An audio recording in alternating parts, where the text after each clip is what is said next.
Hi hello guys, welcome back to Sonu Pallavi kitchen. ನಾನು Rupa. Friends, ಇವತ್ತಿನ ವಿಡಿಯೋದಲ್ಲಿ ತುಂಬಾ ರುಚಿಯಾಗಿರುವಂತಹ ಚಿಕನ್ ಲಿವರ್ ಹಾಗೂ ಗುಂಡ್ಗೆಕಾಯಿ ಫ್ರೈಯನ್ನು ಹೇಗೆ ಮಾಡೋದು ಅಂತ ನೋಡೋಣ. ನೀವೇನಾದರೂ ಫಸ್ಟ್ ಟೈಮ್ ನನ್ನ ಚಾನಲ್ಗೆ ವಿಸಿಟ್ ಮಾಡಿದರೆ ಪ್ಲೀಸ್ ನನ್ನ ಚಾನಲ್ನ ಸಬ್ಸ್ಕ್ರೈಬ್ ಮಾಡ್ಕೊಳ್ಳಿ, ಹಾಗೆ ಲೈಕ್ ಮಾಡಿ, ಶೇರ್ ಮಾಡಿ. ತುಂಬಾ ರುಚಿಯಾಗಿರುತ್ತೆ, ಹಾಗೆ ಈಸಿಯಾಗಿ ಮಾಡ್ಬೋದು.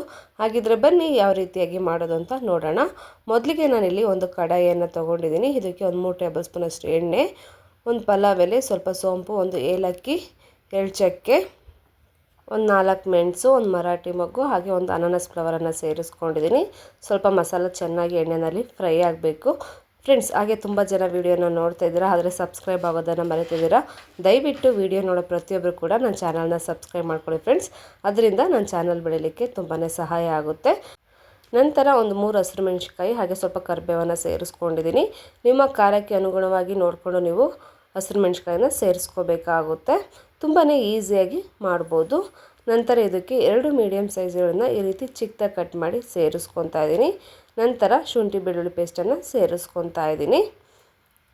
ಸ್ವಲ್ಪ ಈರುಳ್ಳಿ ಕಲರು ಚೇಂಜ್ ಆಗಬೇಕು, ಹಾಗೆ ಶುಂಠಿ ಬೆಳ್ಳುಳ್ಳಿ ಪೇಸ್ಟ್ನ ಹಸಿ ಸ್ಮೆಲ್ ಕೂಡ ಕ್ಲಿಯರ್ ಆಗಬೇಕು. ಒಂದು 2 ನಿಮಿಷ ಲೋ ಫ್ಲೇಮಲ್ಲಿ ಇಟ್ಕೊಂಡು ಫ್ರೈ ಮಾಡ್ಕೊಳ್ಳೋಣ. ಹಾಗೆ ನಾನು ಮೊಟ್ಟೆ ಕಬಾಬನ್ನು ಹೇಗೆ ಮಾಡೋದು ಅಂತ ವೀಡಿಯೋ ಅಪ್ಲೋಡ್ ಮಾಡಿದ್ದೀನಿ ಫ್ರೆಂಡ್ಸ್. ಎಲ್ಲರೂ ಕೂಡ ತುಂಬಾ ಇಷ್ಟಪಟ್ಟಿದ್ದಾರೆ.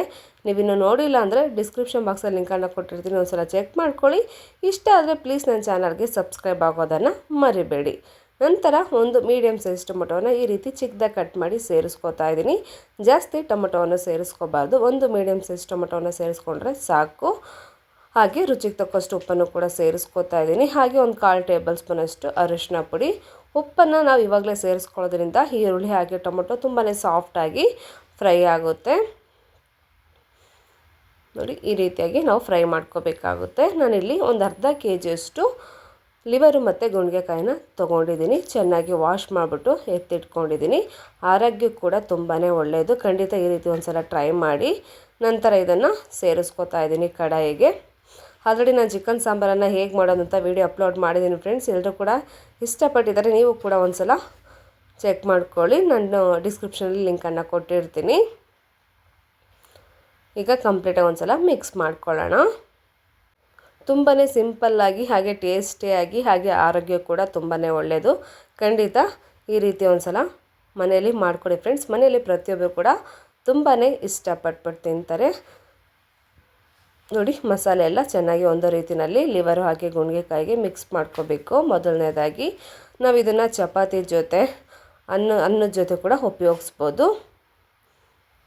ದಿಢೀರಾಗಿ ಮಾಡ್ಬೋದು. ನಮಗೆ ಜಾಸ್ತಿ ಸಮಯನೂ ಬೇಡ. ಸ್ವಲ್ಪ ನೀರು ಬಿಟ್ಕೋಬೇಕು, ಅಲ್ಲಿವರೆಗೂ ಕೂಡ ವೆಯ್ಟ್ ಮಾಡ್ಕೊಳ್ಳೋಣ.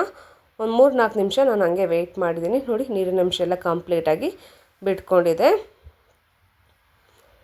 ಈಗ ಇದಕ್ಕೆ ನಾನು ಒಂದು ಅರ್ಧ ಸ್ಪೂನಷ್ಟು ಖಾರದ ಪುಡಿಯನ್ನು ಸೇರಿಸ್ಕೊತಾ ಇದ್ದೀನಿ. ಆಲ್ರೆಡಿ ಹಸಿರು ಮೆಣಸಿನಕಾಯಿ ಸೇರಿಸಿರೋದ್ರಿಂದ ನಾನಿಲ್ಲಿ ಕಮ್ಮಿಯಾಗಿ ಖಾರದ ಪುಡಿಯನ್ನು ಸೇರಿಸ್ಕೊತಾ ಇದ್ದೀನಿ. ನಿಮಗೆ ಖಾರ ಇಷ್ಟ ಅನಿಸಿದ್ರೆ ನೀವು ಖಾರದ ಪುಡಿಯನ್ನು ಜಾಸ್ತಿಯಾಗಿ ತೊಗೋಬೇಕಾಗುತ್ತೆ. ನಂತರ ಒಂದು 2 ಸ್ಪೂನಷ್ಟು ಸಾಂಬಾರು ಪುಡಿ, 1 ಸ್ಪೂನಷ್ಟು ಗರಂ ಮಸಾಲ, 1 ಸ್ಪೂನಷ್ಟು ಬಿರಿಯಾನಿ ಪೌಡರನ್ನು ಸೇರಿಸ್ಕೊಂಡಿದ್ದೀನಿ. ತುಂಬಾ ಚೆನ್ನಾಗಿರುತ್ತೆ. ಈ ರೀತಿ ಒಂದು ಸಲ ಟ್ರೈ ಮಾಡಿ. ಈಗ ಮಸಾಲೆ ಎಲ್ಲ ಲಿವರು ಹಾಗೆ ಗುಂಡ್ಗೆಕಾಯಿಗೆ ಒಂದು ರೀತಿಯಲ್ಲಿ ಮಿಕ್ಸ್ ಮಾಡ್ಕೋತಾ ಇದ್ದೀನಿ. ನೋಡ್ತಾ ಇದ್ರೇ ತಿನ್ಬೇಕು ಅನಿಸುತ್ತಲ್ಲ, ತುಂಬಾ ಟೇಸ್ಟಿಯಾಗಿತ್ತು ಫ್ರೆಂಡ್ಸ್. ನಮ್ಮ ಮನೆಯಲ್ಲಿ ತುಂಬಾ ಇಷ್ಟಪಟ್ಟು ತಿಂದರು. ಖಂಡಿತ ನೀವು ಕೂಡ ಇದೇ ವಿಧಾನದಲ್ಲಿ ಮನೆಯಲ್ಲಿ ಟ್ರೈ ಮಾಡಿ. ಖಂಡಿತ ನಿಮಗೆ ಮನೆಯಲ್ಲಿ ತುಂಬ ಚೆನ್ನಾಗಿ ಮಾಡಿದೆ ಅಂತೇಳಿ ಕಮೆಂಟ್ ಕೊಡ್ತಾರೆ. ನೋಡಿ, ಈ ರೀತಿಯಾಗಿ ಮಿಕ್ಸ್ ಮಾಡ್ಕೋಬೇಕು. ನಾನು ತೊಗೊಂಡಿರೋಂತಹ ಲಿವರು ಹಾಗೆ ಗುಂಡ್ಗೆಕಾಯಿಗೆ ಮಸಾಲೆ ಕರೆಕ್ಟಾಗಿದೆ.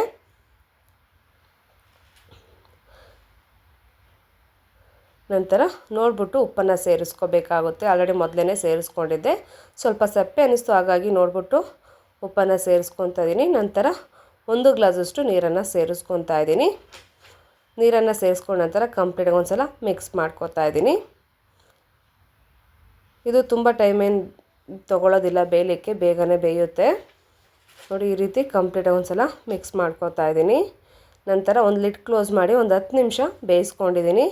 10 ನಿಮಿಷ ಆದ ನಂತರ ಕಂಪ್ಲೀಟಾಗಿ ಬೆಂದಿದೆ. ಹಾಗೆ ಸೂಪರಾಗಿ ಕೂಡ ಲಿವರು ಹಾಗೆ ಗುಂಡ್ಗೆಕಾಯಿ ಫ್ರೈ ರೆಡಿಯಾಗಿದೆ. ನೋಡ್ಬೋದು, ತುಂಬಾ ಟೇಸ್ಟಿಯಾಗಿತ್ತು. ನಾನು ಅನ್ನದ ಜೊತೆ ಉಪಯೋಗಿಸ್ದೆ, ಹಾಗೆ ಚಪಾತಿ ಜೊತೆ ಕೂಡ ನಾವು ಉಪಯೋಗಿಸ್ಬೋದು. ಈಗ ಇದಕ್ಕೆ ಚಿಕ್ಕದಾಗಿ ಹೆಚ್ಚಿಟ್ಟಿರುವಂತಹ ಕೊತ್ತಂಬರಿ ಸೊಪ್ಪನ್ನು ಸೇರಿಸ್ಕೊತಾ ಇದ್ದೀನಿ. ನಾವು ಸ್ವಲ್ಪ ಕಸೂರಿ ಮೇಥಿಯನ್ನು ಕೂಡ ಸೇರಿಸ್ಕೋಬೋದು. ಆಪ್ಷನಲ್ಲು, ಬೇಕು ಅಂದರೆ ಸೇರಿಸ್ಕೋಬೋದು, ಬೇಡ ಅಂದರೆ ಸ್ಕಿಪ್ ಮಾಡ್ಬೋದು. ಕೊತ್ತಂಬರಿ ಸೊಪ್ಪನ್ನು ಸೇರಿಸ್ಕೊಂಡ ನಂತರ ನೋಡಿ ಕಂಪ್ಲೀಟಾಗಿ ಒಂದು ಸಲ ಮಿಕ್ಸ್ ಮಾಡ್ಕೊತಾ ಇದ್ದೀನಿ. ಪರ್ಫೆಕ್ಟಾಗಿ ಲಿವರು ಹಾಗೆ ಗುಂಡ್ಗೆಕಾಯಿ ಫ್ರೈ ರೆಡಿಯಾಗಿದೆ. ಈಗ ರೆಡಿಯಾಗಿರುವಂತಹ ಚಿಕನ್ ಲಿವರ್ ಹಾಗೆ ಗುಂಡ್ಗೆಕಾಯಿ ಫ್ರೈಯನ್ನು ಒಂದು ಪ್ಲೇಟಿಗೆ ಹಾಕ್ತಾಯಿದ್ದೀನಿ. ನೋಡಿದ್ರಲ್ಲ ಫ್ರೆಂಡ್ಸ್, ಯಾವ ರೀತಿಯಾಗಿ ತುಂಬಾ ಈಸಿಯಾಗಿ ಟೇಸ್ಟಿಯಾಗಿ ಚಿಕನ್ ಲಿವರ್ ಹಾಗೆ ಗುಂಡ್ಗೆಕಾಯಿ ಫ್ರೈ ಮಾಡೋದಂತ. ಇವತ್ತಿನ ವಿಡಿಯೋ ನಿಮಗೆ ಇಷ್ಟ ಆಗಿದೆ ಅಂತೇಳಿ ಭಾವಿಸ್ತೀನಿ. ಇಷ್ಟ ಆಗಿದ್ದರೆ ಪ್ಲೀಸ್ ನನ್ನ ಚಾನಲ್ನ ಸಬ್ಸ್ಕ್ರೈಬ್ ಮಾಡ್ಕೊಳ್ಳಿ, ಹಾಗೆ ಲೈಕ್ ಮಾಡಿ, ಶೇರ್ ಮಾಡಿ. ಆದಷ್ಟು ಈ ವಿಡಿಯೋವನ್ನು ನಿಮ್ಮ ಫ್ರೆಂಡ್ಸ್ ಜೊತೆ ಹಾಗೆ ಫ್ಯಾಮಿಲಿಯವ್ರ ಜೊತೆ ಶೇರ್ ಮಾಡಿ ಫ್ರೆಂಡ್ಸ್. ಮತ್ತೆ ಒಂದು ಹೊಸ ವಿಡಿಯೋದಲ್ಲಿ ಸಿಗೋಣ. ಅಲ್ಲಿವರೆಗೂ ಎಲ್ರಿಗೂ ಕೂಡ ಧನ್ಯವಾದಗಳು.